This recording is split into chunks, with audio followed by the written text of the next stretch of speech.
Buenos días nueva vez, hermanos y hermanas, que el Señor les bendiga. Vamos a orar para ponernos a tono con Dios. Oremos. Señor, gracias en esta hora por permitirnos el llegar hasta aquí con la intención de poder glorificar tu nombre. Ayúdanos, oh Padre, a ser de bendición a través de tu palabra. Solo tu gracia, tu poder, tu guianza nos puede ayudar para tales fines. Si hay alguien más que ha puesto en su corazón llegar hasta aquí, que tu gracia y tu misericordia le alcancen y puedan estar y gozarse en tu casa, Señor, para gloria de tu nombre. Apelamos a la sangre de Cristo, que nos limpies, nos liberes de tantas suciedades, iniquidades, suciezas, oh Padre, que han llegado hasta nuestro ser, y que podamos en esta mañana, Señor, traer loor a tu nombre, que todo traiga gloria y honra y alabanza a usted, porque solo usted te las merece. Señor, gracias. Todo esto te lo pido en el nombre de Jesús. Amén. Bien, hermanos, pueden sentarse. Tuvimos una lectura en el capítulo 3 de Éxodo y hay varias cuestiones y verdades, frases que llaman mucho la atención en esta lectura. En este capítulo 3 de Éxodo solo compartiremos los primeros 12 versos. Es el texto que en esta mañana nos proponemos a compartir. Pero antes de entrar en materia y en explicación de estos versículos, no sé si usted tuvo en la lectura, pero pudimos ver una parte donde Moisés le dice a Dios: ¿quién soy yo para que vaya y libere a ese pueblo? 40 años atrás, ¿quién era Moisés? ¿Alguien me dice? Un príncipe. También era un hebreo. Llama mucho la atención que en el verso 8 dice: y he descendido para librarlos de manos de los egipcios y sacarlos de aquella tierra, una tierra buena y ancha, a tierra que fluye leche y miel, a los lugares del cananeo, del eteo, del amorreo, del fereceo, del heveo y del jebuseo. ¿Quién había descendido ahí? Dios. Ok, y si Dios desciende para librarlos de estas naciones impías, ¿por qué entonces llama a Moisés también? ¿No bastaba con Dios solo hacer ese trabajo? Tendrán la respuesta en su momento. Después de Moisés 40 años en el desierto trabajando, por lo general, recuerde que el desierto es algo hostil, ¿no? Un lugar amplio, a veces es montañoso, repito, a veces es árido, pero es desierto, es difícil. Usted no encuentra una sombra para forrarse, ¿no? Para cobijarse allí. Era natural, un hombre del campo, pastor de ovejas, de lo que sea, agricultor, poder ver en ocasiones que el fuego se iniciaba. Recuerde que las fuertes olas de calor podían crear que hojarascas, etcétera, se prendieran. En este caso, esta zarza no son más que una planta oleoducta que fácilmente se prende. Moisés estaba cansado de ver eso. En el diario vivir de él lo veía, pero ahora se maravilla de que esta zarza, esta planta oleoducta, está prendida en candela y no sale una chispa. Vamos a decir, es algo que cachispa, ¿no? Que es el residuo de un desecho que se está quemando, o el residuo de la caña, etcétera, ¿no? Sigue encendida, no disminuye el fuego, sino que se mantiene constante. Allí Dios está atrayendo la atención de un hombre y lo logró.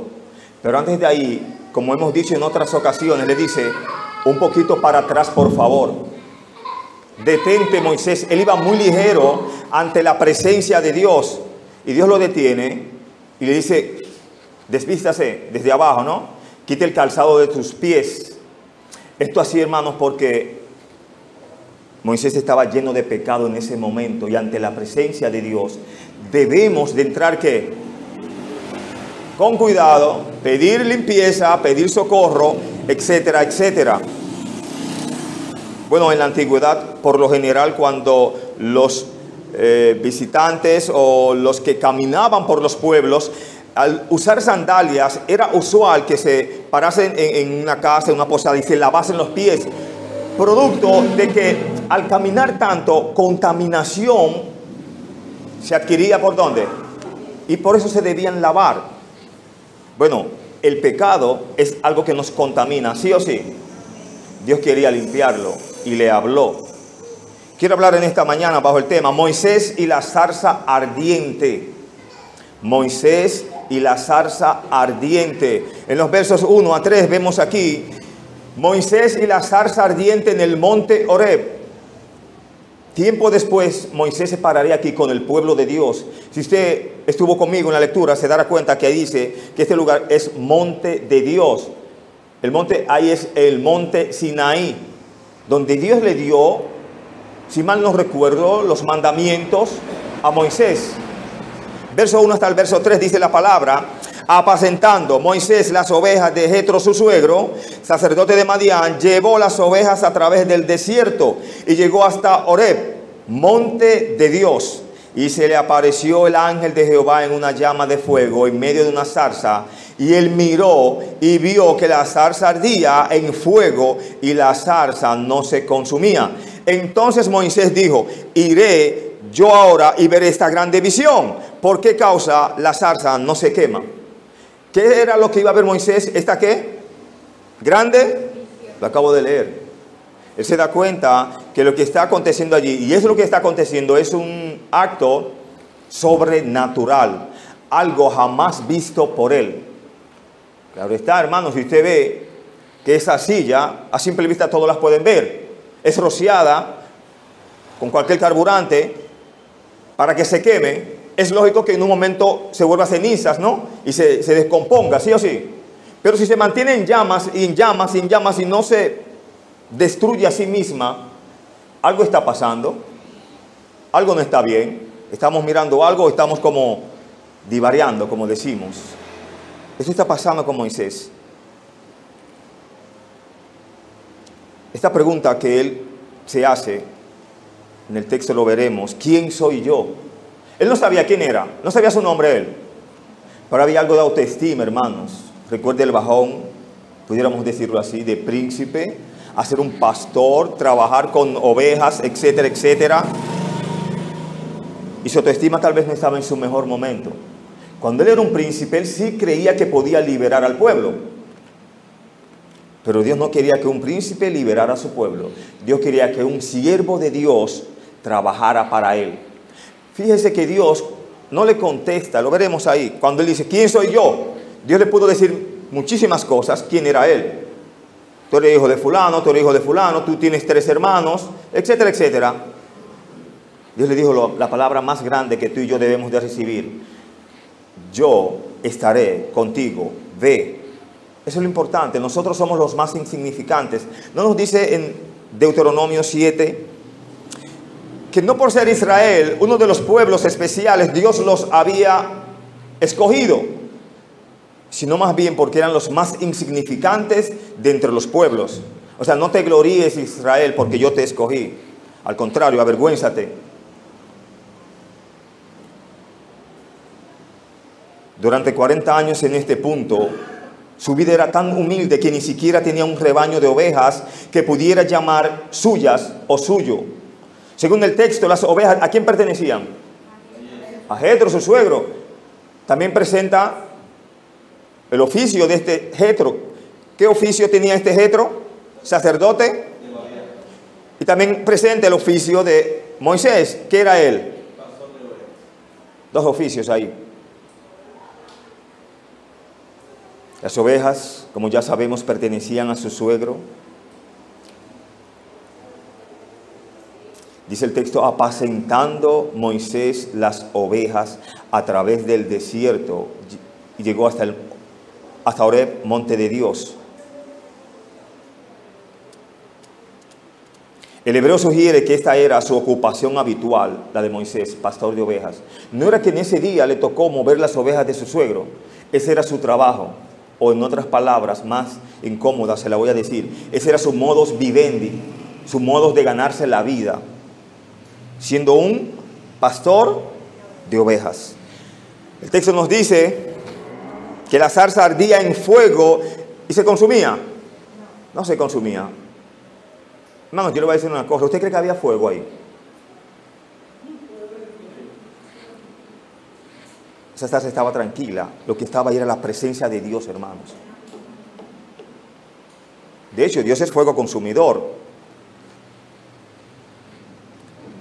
No fue solamente que Moisés viera una zarza ardiendo. Aparentemente no era poco común que una planta como esta se encendiera de forma instantánea en ese desierto. Sin embargo, dos cosas eran distintivas de esta zarza. A pesar de que la zarza ardía, ¿qué pasaba con la zarza?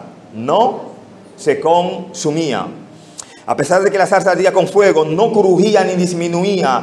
No había ni una hoja que se enroscara, algo por lo regular, ¿no? Que las hojas se recojan, ¿no? Hasta pulverizarse o hasta perder efecto. Ni una rama carbonizada, que por lo general cuando se queman ramas, etcétera, no se carbonizan. Nada de eso estaba pasando, pero estaba ardiendo. Ardía, pero no se consumía. La zarza ardiente que no se consumía fue una atracción magnética para Moisés. Esto fue algo muy glorioso, pudiéramos decir, para él. Ver este espectáculo espiritual. Y fue atraído por ello. Y esta la trajo para un examen más detallado. Algunos piensan que la zarza ardiente es un símbolo de Israel. ¿Por qué? O del pueblo de Dios en general. Afligido, pero no destruido. Porque Dios estaba, ¿en dónde? En medio de ellos. Sin embargo, también podemos decir que la zarza ardiente era una imagen de la cruz. La palabra hebrea que se usa para describir esta zarza proviene de la palabra clavar o pinchar, que significa espino o zarza.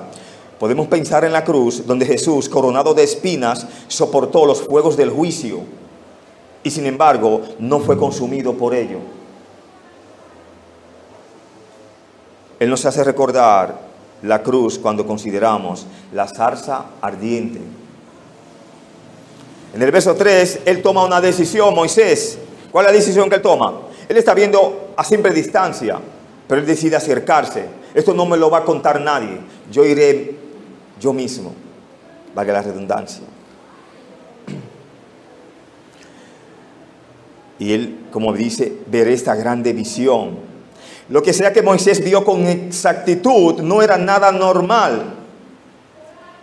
Explicar lo que sucedió aquí como un espejismo temporal, unos fenómenos de luz solar reflejada en algunas hojas rojas o como una fogata de algún beduino o incluso como el fenómeno del fuego de San Telmo. Hay un fenómeno llamado así. Es sustituir nuestra experiencia por los 40 años de Moisés en esa área y su apreciación de que eso no era ciertamente inusual. Recuerde, hermanos, que en el desierto, el estar expuestos ahí, bajo las fuertes olas de calor y bajo quizás el cansancio, exhausto, usted puede como hasta perder un poco el sentido del juicio y ver espejismos. Si tienes bastante sed, es probable que veas ¿qué? Agua.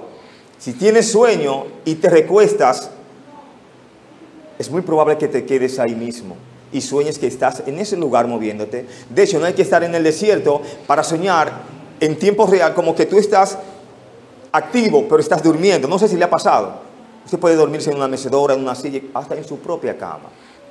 Y se está soñando de que se está moviendo, que está haciendo tales cosas. Esta mañana, me permiten, por favor, cuando venía con el hermano, él dice, hermano, estuvo un sueño terrible. Él amaneció trabajando. Ayer me rogó, me dijo, vámonos juntos, por favor, pero un poco más tarde. Y yo dije, está bien, vámonos, no hay problema. Y me dice, hermano, soñaba que me atracaban. Y no solamente que me atracaban, sino que me enviaban a buscar cosas y yo volvía y les entregaba. Y yo le decía, la mente, cuando no está descansando normalmente y está en un lugar así, uno lo que se atormenta, aunque crea que está soñando. No sé si me entiende lo que quiero decir. Es como si usted tiene que estar en vigilia y no aguanta y cede al sueño. Y se está soñando de que está orando y que está en la vigilia, etc. Pero usted lo que está allá es en otro lugar, ¿no? En off. Pero volvamos aquí, hermanos. Vamos a tener y hacer unos ejercicios aquí porque el comentarista da unos, valga la redundancia, unos comentarios muy atinados. Y tenemos que corroborarlo con la palabra de Dios. Ya hemos hablado antes de ello, solo lo repetiremos.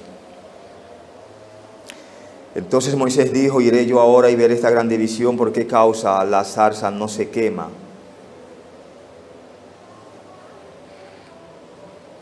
Si usted se da cuenta en la lectura, veremos a alguien aquí que es llamado el ángel de Jehová. En el verso 4 dice: viendo Jehová que él iba a ver, lo llamó Dios de medio de la zarza. O antes de ahí, vamos a ver el verso 2, perdón, que ahí vemos la primera vez la palabra ángel de Jehová. Dice, ¿quién se le apareció en el verso 2 según ahí? ¿Y se le apareció quién? Ok, en medio de una zarza. Y él miró y vio que la zarza ardía en fuego y la zarza no se consumía. El ángel se le apareció, pero Moisés no está viendo al ángel. Porque lo que está mirando según el texto, ¿qué? Que una ardía, ¿no? Dice un comentarista, ciertamente no es un ángel creado, este ángel de Jehová, porque es llamado Jehová. Y Jehová no tiene ni principio ni fin. Entonces descartamos que fuese un ángel como tal, ya que los ángeles son creados, ¿sí o sí? Seguimos entonces. Éxodo 3:4 lo dice bien. Llegaremos allí. Y este tiene los atributos más expresivos de la deidad aplicados a él. Sin embargo, es un ángel. Lo dice el texto, ángel de Jehová, ¿no? Un mensajero en quien estaba el nombre de Dios. Porque dice ángel de... Ok. Entonces la interrogante nos lleva, ¿y quién es este sino Jesús, el líder, redentor y salvador de toda la humanidad? Haremos el ejercicio y las citas estarán por ahí. ¿Qué es lo que le dice el ángel de Jehová? No te acerques. Quita el calzado de tu pie, porque el lugar donde estás, ¿qué es? ¿Y el lugar de Dios cuál es? Ok. Hermanos, yo no quiero convencerles de lo que yo creo conforme a lo que he podido aprender. Yo quiero que usted se convenza conforme a la Escritura. Esa es la idea. Vamos a mostrar la Escritura y usted cortará tela. Yo solamente le pondré el lienzo. Usted dirá, no es blanco el lienzo, Junior. No es amarillo, etc. Es verdad. No lo creo, dudo. Los versos 4 hasta el verso 6. Vamos a llegar aquí. Dice, viendo Jehová que él iba a ver, lo llamó Dios de medio de la zarza. ¿En medio de qué estaba Dios? Y dijo, Moisés, Moisés. Y él respondió, heme aquí. Y dijo, no te acerques. Quita tu calzado de tus pies, porque el lugar en que tú estás, tierra santa es. Y dijo, yo soy el Dios de tu padre, Dios de Abraham, Dios de Isaac y Dios de Jacob. Entonces Moisés, ¿qué hizo? Reverencia, hermanos, ante Dios. Cubrió su rostro, porque tuvo miedo de mirar a Dios. Estaba muy cerca ya. Y tuvo que esconder la vista de ello. Ya no solamente era un espectáculo natural, un acto sobrenatural. Ya era algo serio. ¿Estaba quién ahí? Dios mismo. Y no hay hombre que vea a Dios y viva, usted lo sabe. Y a Dios nadie le vio jamás, sino el unigénito Hijo, Él le ha dado a conocer.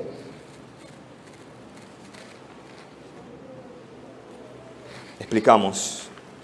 Podemos ver que Dios no le habló a Moisés hasta que tuvo su atención. ¿Por qué? Por lo que pasamos tú y yo. A menudo la palabra de Dios no toca nuestro corazón de la forma en que podría hacerlo porque no le prestamos nuestra atención. Hablábamos de paso con el hermano algo y decíamos, qué glorioso es cuando se pueden dar dos mensajes en una sola actividad. Se puede ver como algo, un programa muy fuerte, pero es algo hermoso, ¿no? Y él decía, está bien, es correcto, Junior, pero si los que escuchan la palabra de Dios no se apropian, no estudian la palabra de Dios, no estudian el libro por sí mismos, por más mensajes que le demos, no servirá de nada. Le damos el pasto ahora, pero usted tiene su propio pasto, su propio alimento, y es igual de bueno como el que exhortamos.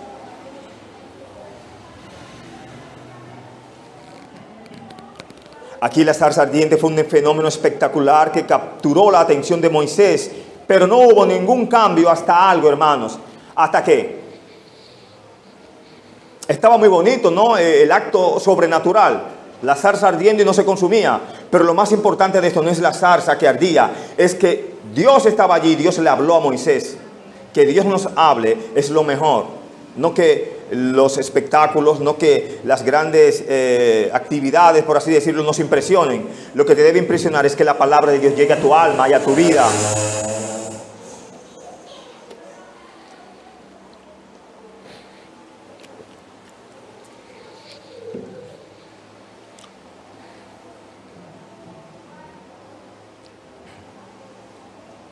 Repito, pero no hubo ningún cambio hasta que Moisés recibió la palabra de Dios que salió de allí. La parte B de este verso 4 habla, lo llamó Dios en medio de la zarza. Claramente Moisés no vio a nadie en la zarza ardiente, él escuchó. Él está viendo una zarza que arde, pero el ángel de Jehová es que lo ve a él.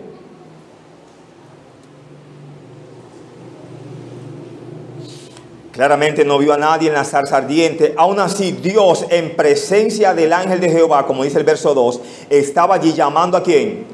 A Moisés en medio de la zarza. Recuerde que el acontecimiento está prendido el asunto. Hay alguien allá adentro, que es el que está prendido en sí. Y él va a ver, y ese le dice, detente un poquito para atrás, por favor, no te acerques.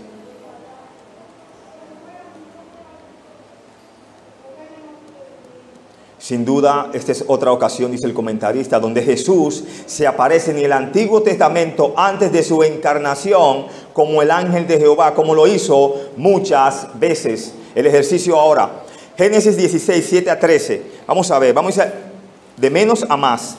A ver si usted, solamente le pondré el lienzo, usted mirará el color. Génesis 16, 7 a 13, dice la Escritura. Y le halló el ángel de Jehová junto a una fuente de agua en el desierto, junto a la fuente que está en el camino de Shur. Y le dijo, Agar, sierva de Sarai, ¿de dónde vienes tú? ¿Y a dónde vas? Y ella respondió, huyo de delante de Sarai, mi señora. Y le dijo el ángel de Jehová, vuélvete a tu señora y ponte sumisa bajo su mano. Le dijo también el ángel de Jehová, multiplicaré tanto tu descendencia que no podrá ser contada a causa de la multitud. Además le dijo el ángel de Jehová, he aquí que has concebido y darás a luz un hijo, y llamarás su nombre Ismael, porque Jehová ha oído tu aflicción, y él será hombre fiero, su mano será contra todos y la mano de todos contra él, y delante de todos sus hermanos habitará. Entonces llamó el nombre de Jehová, que con ella hablaba, tú eres Dios que ve, porque dijo, no he visto también aquí al que me ve. No, ellos están mirando ahí sí o sí. Pero el verso 13 dice claramente, entonces llamó el nombre de quién ella, de Jehová, que con ella, ok, córtetela, yo voy a seguir con el ejercicio y con lo que creo. Si usted me acompaña, de menos a más, Jueces 2, 1 a 5. Jueces 2, 1 a 5. Tendremos mucho tiempo porque en los avisos recibiremos que solo tendremos una sola actividad, un solo culto, hermano. Estamos dijimos Jueces, ¿sí o sí? Vamos a ver si encontramos a Jueces antes de Samuel. Si no, estamos mal. Ok. Vamos a Jueces. En el capítulo dije. Ok, vamos allá. Gracias por ayudarme, hermano. Siempre hay bueno la ayuda en la predicación. No estamos solos, ¿eh? Dice la Escritura. Otra vez el ángel de Jehová. El ángel de Jehová subió de Gilgal a Boquín y dijo, yo os saqué de Egipto y os introduje en la tierra de la cual había jurado a vuestros padres, diciendo, no invalidaré jamás mi pacto con vosotros, con tal que vosotros no hagáis pacto con los moradores de esta tierra, cuyos altares habéis de derribar, mas vosotros no habéis atendido a mi voz. ¿Por qué habéis hecho esto? Por tanto, yo también digo, no los echaré de delante de vosotros, sino que serán azotes para vuestros costados, y sus dioses os serán tropezadero. Cuando el ángel de Jehová habló estas palabras a todos los hijos de Israel, el pueblo alzó su voz y lloró, y llamaron el nombre de aquel lugar Boquín, y ofrecieron allí sacrificios a Jehová. Hermanos, ¿le estaba hablando una voz o le estaba hablando el ángel de Jehová físicamente? Ok, no hay problema. Quizá usted me dice, sí, como que no está muy claro. Está bien, vamos más claro, no hay problema. Jueces 6, 11. Dice hasta el verso 24, muchas citas, ¿no? Muchos versos. Y vino el ángel de Jehová y se sentó debajo de la encina que está en Ofra, la cual era de Joás, Abiersita, y su hijo Gedeón. Estaba sacudiendo el trigo en el lagar para esconderlo de los madianitas. Y el ángel de Jehová se le apareció y le dijo: Jehová está contigo. ¿Quién se le apareció ahí? ¿Y qué le dice? Varón esforzado y valiente. Y Gedeón le respondió: ah, Señor mío, si Jehová está con nosotros, ¿por qué nos ha sobrevenido todo esto? ¿Y dónde están todas sus maravillas que nuestros padres nos han contado, diciendo: no nos sacó Jehová de Egipto, y ahora Jehová nos ha desamparado y nos ha entregado en manos de los madianitas? Y mirándole Jehová, ¿quién que le está mirando ahí? Jehová. Y le dijo: ve con esta tu fuerza y salvarás a Israel de la mano de los madianitas. ¿No te envío yo? Hermano, ¿qué fuerza le está mandando a Gedeón ahí? ¿Puede un ángel mandar a alguien con fuerzas tales para vencer a ejércitos? Juzgue usted, no me conteste. Entonces le respondió: ah, Señor mío, ¿con qué salvaré yo a Israel? He aquí que mi familia es pobre en Manasés, y yo el menor en la casa de mi padre. Está diciendo Gedeón: ¿quién soy yo? Él va a saber quién es. Jehová le dijo: ciertamente yo estaré contigo. ¿No le dice eso a Moisés allá en el texto donde estamos? Y derrotarás a los madianitas como a un solo hombre. Y él respondió: yo te ruego que si he hallado gracia delante de ti, me des señal de que tú has hablado conmigo. Te ruego que no te vayas de aquí hasta que vuelva a ti. Y saque mi ofrenda y la ponga delante de ti. Y él respondió: yo esperaré hasta que vuelvas. ¿Era problema para Dios eso? Creo que no. Y entrando Gedeón, preparó un cabrito y panes sin levadura de un efa de harina, y puso la carne en un canastillo y el caldo en una olla, y sacándolo se lo presentó debajo de aquella encina. Entonces el ángel de Jehová le dijo: toma la carne y los panes sin levadura y ponlos sobre esta peña y vierte el caldo. Y él lo hizo así. Y extendiendo el ángel de Jehová el báculo que tenía en su mano, tocó con la punta la carne y los panes sin levadura, y subió fuego de la peña, el cual consumió la carne y los panes sin levadura. Y el ángel de Jehová, ¿qué hizo? Vamos, había una peña, me dice el texto, y él tenía un báculo, el ángel. Y parece como que habían también de esos árboles oleoductos, o de esa zarza, y prendieron candela. Tuvo que prender candela el ángel ahí. Lo encendió, hermanos. Pero si esto no le llena, yo le voy a seguir gritando. Jueces 13. Dice la Escritura, desde el verso 3. Vamos a leer desde el verso 2 para tomarlo más cómodo. Y había un hombre de Sora, de la tribu de Dan, el cual se llamaba Manoa, y su mujer era estéril, y nunca había tenido hijos. A esta mujer apareció ¿quién? El ángel de Jehová, otra vez el ángel de Jehová. Y le dijo: he aquí que tú eres estéril y nunca has tenido hijos, pero concebirás y darás a luz un hijo. De lo imposible la está llevando ¿hacia dónde? Hacia lo posible.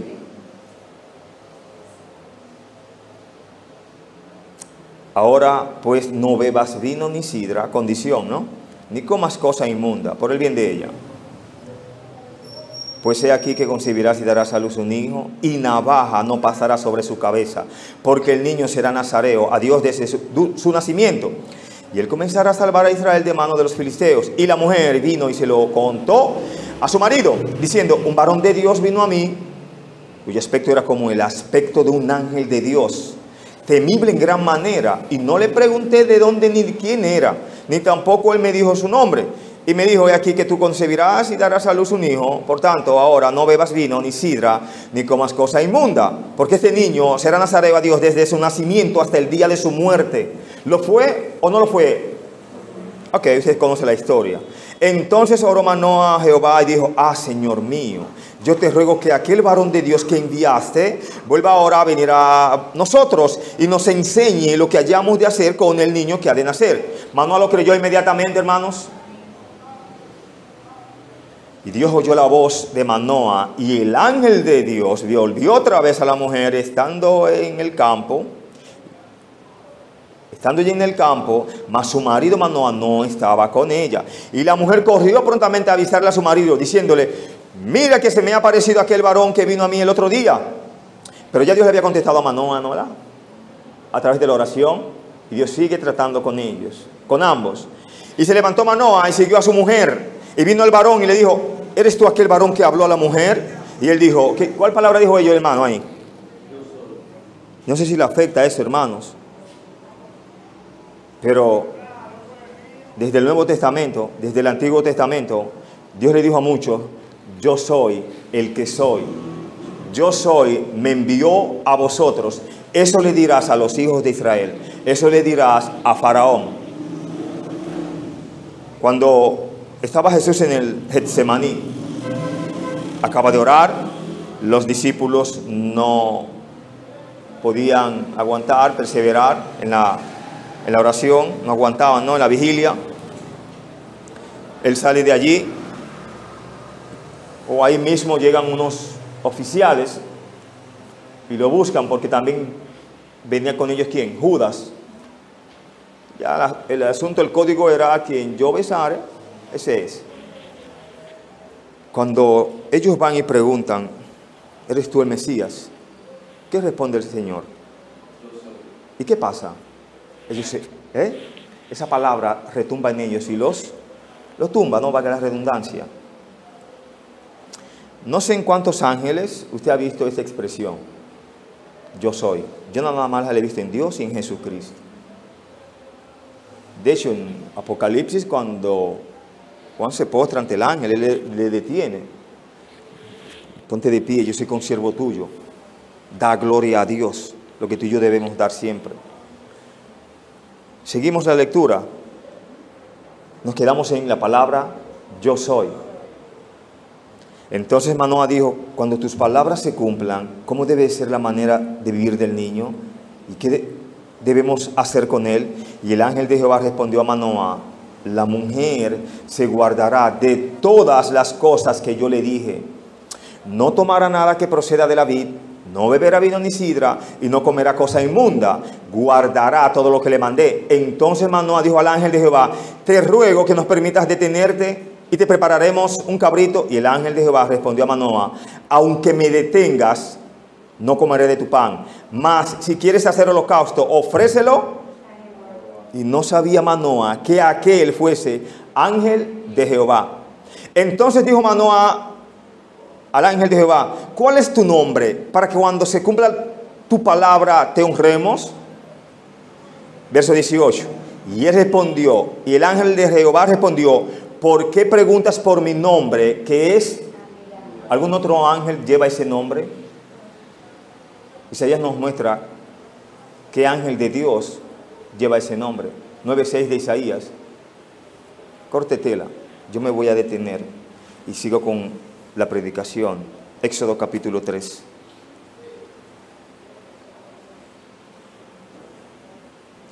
Decimos que ese es Dios en la persona de Jesucristo porque de Dios el Padre se dice que a Dios nadie le vio jamás. Y habíamos dicho que el unigénito Hijo que está en el seno del Padre y le ha dado a conocer según Juan 1:18. También dice la Escritura y que ningún hombre ha visto jamás a Dios en la persona del Padre. Primera de Timoteo 6:16. Pero llama mucho la atención, hermanos, que no solamente a Moisés fue llamado 2 veces. Pablo, ¿cuántas veces oró para que se le quitase el aguijón? 3 veces. Ok. ¿Se le quitó? No. Gloria a Dios por ello. Porque de la única forma que Dios podía quitarle el aguijón era sacándolo de la tierra y llevándoselo al tercer cielo. Y ya Pablo había ido al tercer cielo. No había cura entonces. Ya sí está curado, gracias a Dios. Vemos la expresión 2 veces, Moisés, Moisés.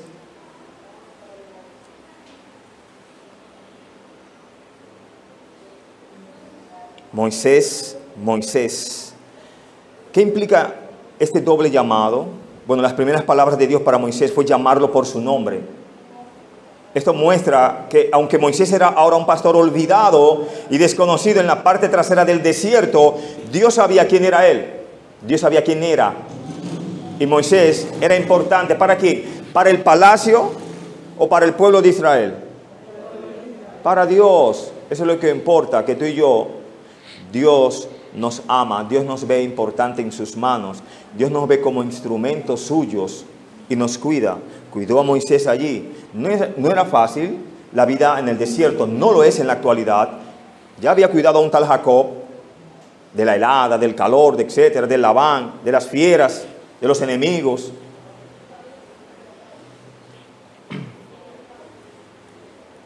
El doble llamado Moisés, Moisés implica importancia y urgencia, como cuando Dios llamó a un tal Abraham, Abraham, en el capítulo 22, verso 11.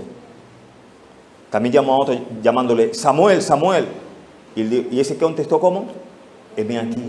Muy importante. También llamó a otro diciéndole Simón, Simón, hijo de Jonás. También Marta, Marta, afanada estás. Ella había hecho cosas importantes, pero la otra había hecho lo mejor. Entre María y Marta estaba el asunto. ¿A quiénes más llamó? Saulo, Saulo, ¿por qué me persigues? Dura cosa te es dar ¿qué? Coces contra el aguijón. Y hasta ahí se acabó Saulo. Dios lo hizo un hombre de Dios, Pablo. El último apóstol, ¿no? Como un abortivo. Se le apareció el Señor, lo dice él. Y él respondió. Dios le dijo a Moisés que hiciera dos cosas para mostrar un honor especial a este lugar debido a la presencia inmediata de Dios. Le dijo a Moisés que guardara su distancia, no te acerques. Le ordenó a Moisés mostrar reverencia ante la presencia de Dios. Quite el calzado de sus pies. No te acerques, es una frase que literalmente tiene el sentido de deja de acercarte. Moisés estaba en camino a examinar de cerca la zarza ardiente cuando Dios lo detuvo. Si no lo detiene y Moisés entra, Dios debía entonces comisionar a otro. Porque Moisés iba a ver, pero no iba a gozar más de ahí. Él gozaría en el cielo, ¿no? Pero en la tierra no.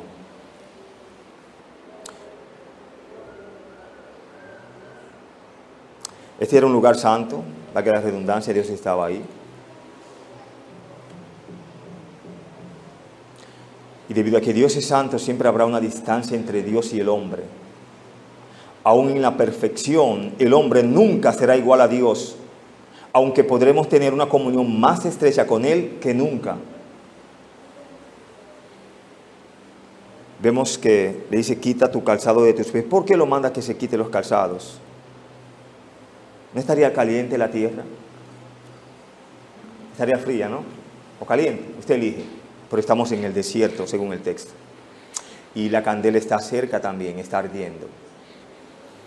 Quitarse las sandalias mostraba una humildad apropiada debido a que los más pobres y necesitados no tienen calzado. Y con eso Dios trabaja.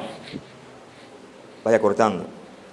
Y los siervos por lo general iban descalzos. También reconocía la presencia inmediata de Dios en muchas culturas. Uno se quita el calzado cuando entra en la casa de alguien. Y Moisés ahora estaba en la casa ¿de quién? De Dios. Un lugar de su presencia inmediata. Ya que la suela debe gustar del polvo, la gravilla y la arena sobre el pie cuando se viaja, lo cual era incómodo. De ahí la costumbre de lavarse frecuentemente los pies en los países donde se usaban estas sandalias. Quitarse los zapatos era, por tanto, un emblema de dejar a un lado las contaminaciones contraídas al andar por el camino del pecado. En el verso 6, parte A, habla. Y dijo, yo soy el Dios de tu padre, Dios de Abraham, Dios de Isaac y Dios de Jacob. ¿Por qué le está diciendo eso a Moisés? Bueno, porque se le está revelando a él.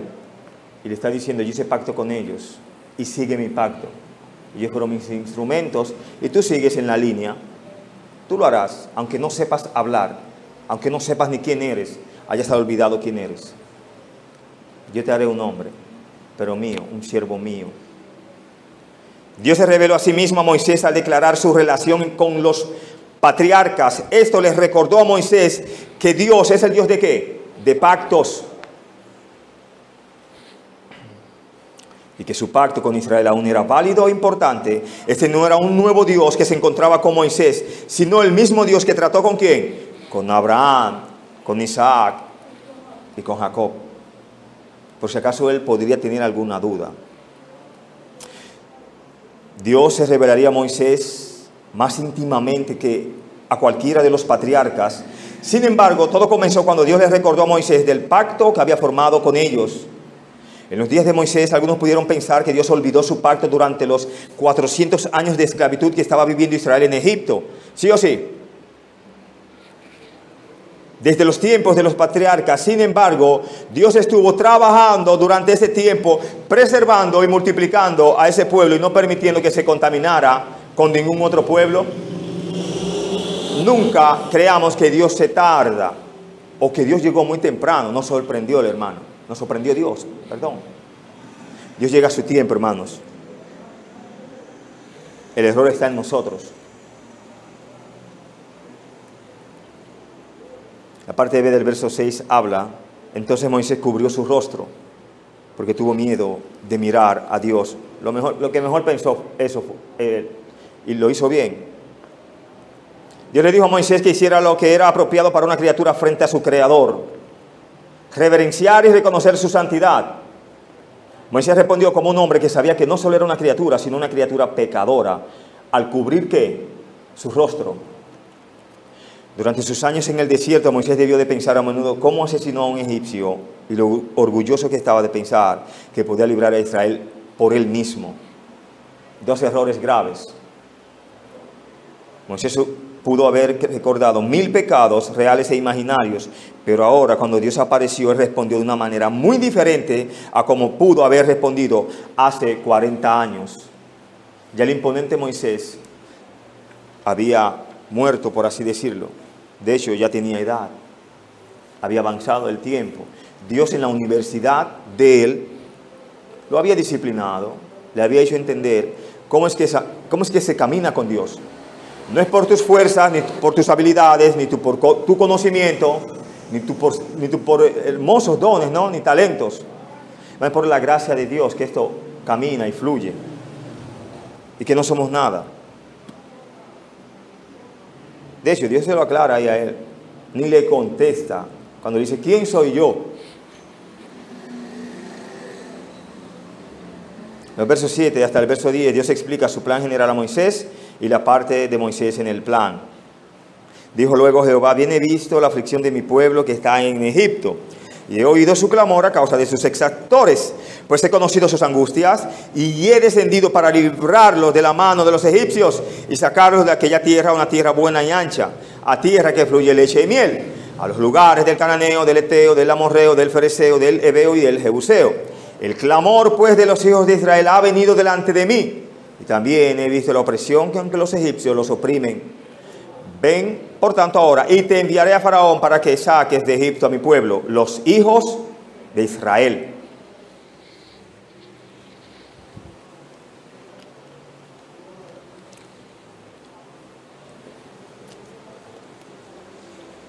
¿Quién lo está comisionando ahí? Ok.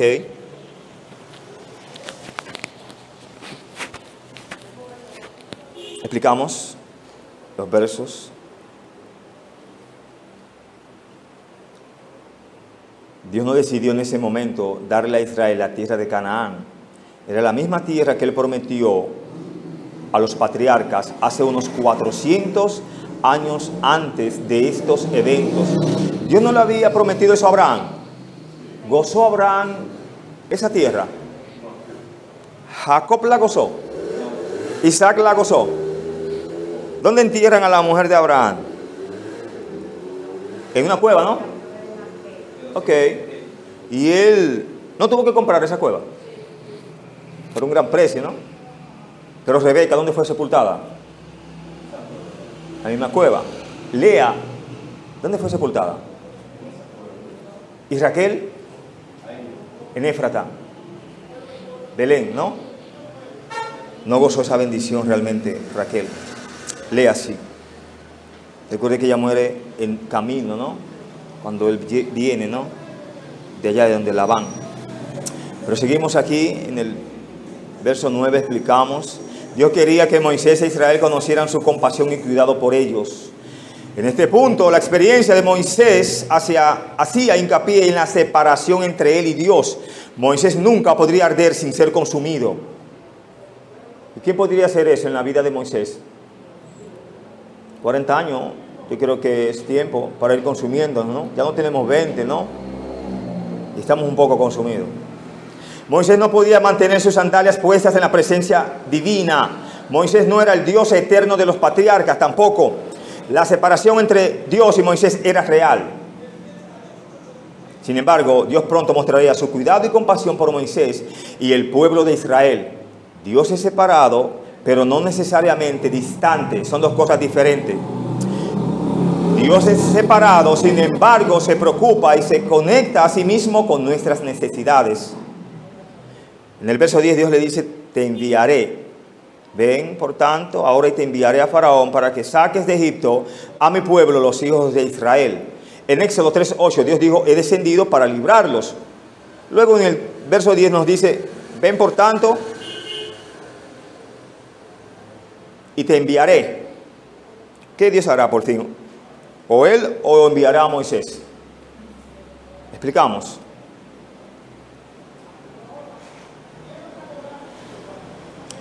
Si Dios dijo que los liberaría, ¿para qué usaría o necesitaría a Moisés? Explicamos. Una razón, que si la entendemos, nuestras vidas serán prósperas. Esto muestra que Dios a menudo usa y elige confiar en instrumentos humanos para hacer su obra. Pero no olvidemos la regla que he dicho muchas veces. Se la sabe, ¿no? Yo se la voy a repetir. Si olvido algo de ella, usted me ayuda, porque hemos dicho esta regla hace mucho. Dios, para hacer su obra, utiliza sus instrumentos, ¿no? Medios para hacer su obra. Cuando Él quiere. Y su obra se hace. Pero cuando Él quiere, Él no utiliza medios ni instrumentos y su obra se hace. Dice, ¿cómo es eso? Estudie la palabra. Y dígame, en tiempo libre, ¿quién se gana a Samuel para el Señor? Usted me dice, ¿quién lo evangeliza? Con la Biblia, ¿no? Vamos aquí. ¿Quién se gana a Samuel? Esa es la tarea, ¿no? ¿Quién se gana a Samuel para Cristo? ¿Quién lo evangeliza? ¿Quién lo llama? Cuando él no veía a nadie y alguien le enseñó, solamente responde, heme aquí. Con eso basta. Sigamos aquí entonces.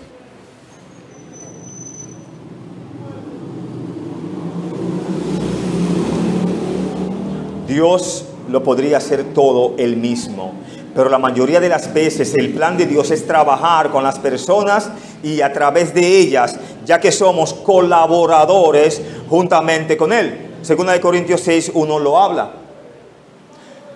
No dice que la mies es mucha, hay mucho trabajo, pero hay muchos obreros para tanto trabajo. Alguien dijo una frase como un poco difícil, que Satanás no necesita obreros, ellos están al servicio de él. Pero Dios está buscando obreros que quieran trabajar con él. Qué contraste, ¿no? Pero seguimos aquí. Los versos 11 y los versos 12 vemos la respuesta de Moisés y la respuesta de Dios. ¿Cuál respuesta usted cree que va a prevalecer? Veremos entonces. Verso 11, verso 12 dice la escritura aquí. Entonces Moisés respondió a Dios, ¿quién soy yo para que vaya Faraón y saque de Egipto a los hijos de Israel? Y él respondió, ve, porque yo estaré contigo, y esto te será por señal de que yo te he enviado. Cuando hayas sacado de Egipto al pueblo, serviréis a Dios sobre este monte. Él está diciendo, mira, ya todo esto aconteció, y tú vas a estar aquí en este monte. No te preocupes, ya yo lo vi, tú lo inicias a ver ahora.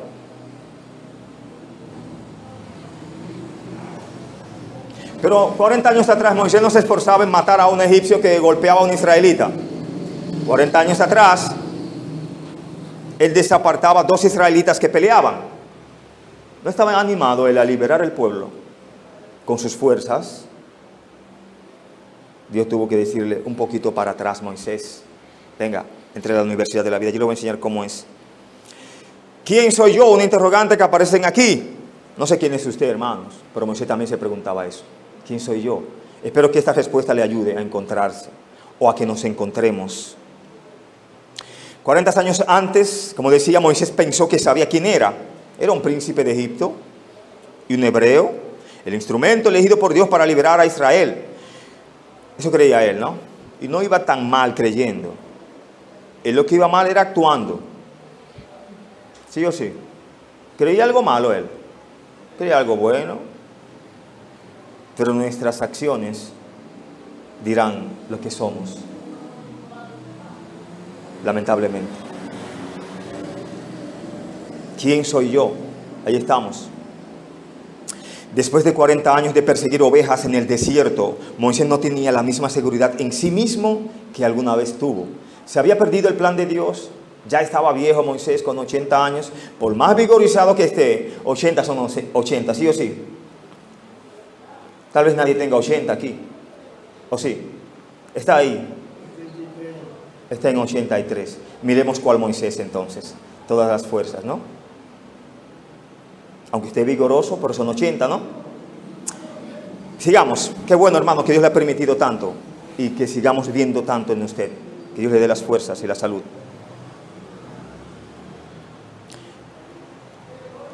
Yo estaré contigo. Después de 40 años de perseguir, repito, ovejas en el desierto, Moisés no tenía la misma seguridad en sí mismo que alguna vez tuvo. Vemos la respuesta en el verso 12. La respuesta de Dios tiene la intención de desviar el enfoque de Moisés de sí mismo y hacia dónde debería estar. ¿Dónde debería estar Moisés? En Dios, y punto. Dios lo comisionaba, Dios lo iba a ayudar, Dios lo iba a amparar.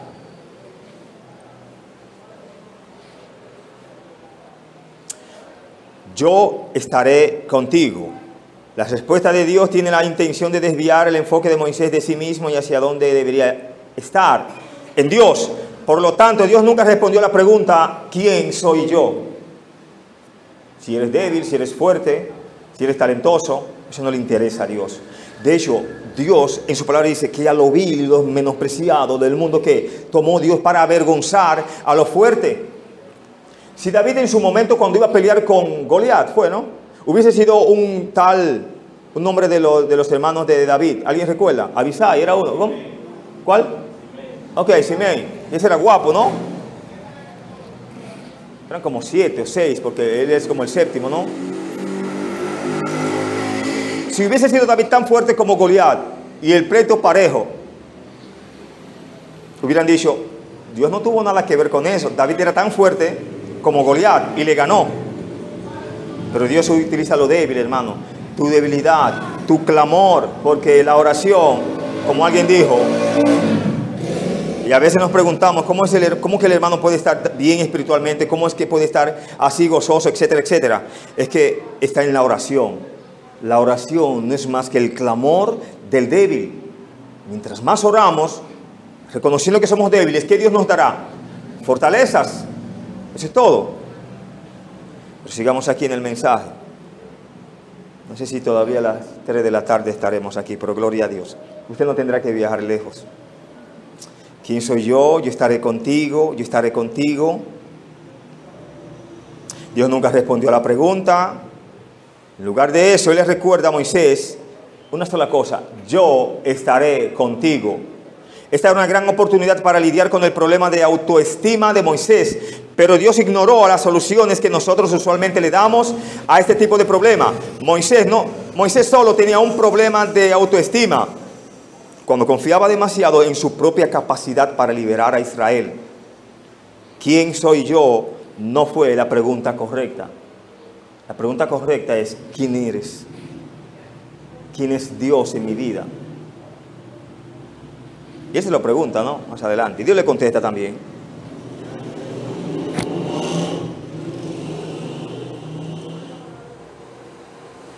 Esta, repito, no era la pregunta correcta. ¿Quién es Dios? Era la pregunta correcta. La identidad de Dios era más importante y es más importante que la tuya y que la de Moisés. Cuando conocemos al Dios que está con nosotros, podemos dar un paso adelante con confianza para hacer su voluntad. A veces creemos que no damos lo mejor en cierto evento, sea predicando, cantando, evangelizando, etc. Pero Dios usa medio, hermanos, para confortarnos y decirnos lo bien que Dios trabaja. Pero es creyendo y confiando en Él. Verso 12 habla, y Él respondió, ve porque yo estaré contigo y esto te será por señal de que yo te he enviado. Esta parte que sigue, dice, cuando haya sacado de Egipto al pueblo, serviréis a Dios ¿sobre quién? Sobre ese monte. O sea que era algo por sentado, la victoria estaba asegurada. Aunque fuera difícil la guerra, la victoria era segura en Cristo.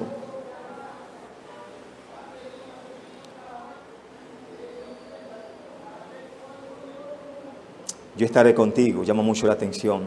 Después de esto, Moisés ya no tuvo derecho a protestar más o de protestar más. A partir de aquí, sus objeciones pasan de una piadosa falta de autoestima a una impía falta de fe.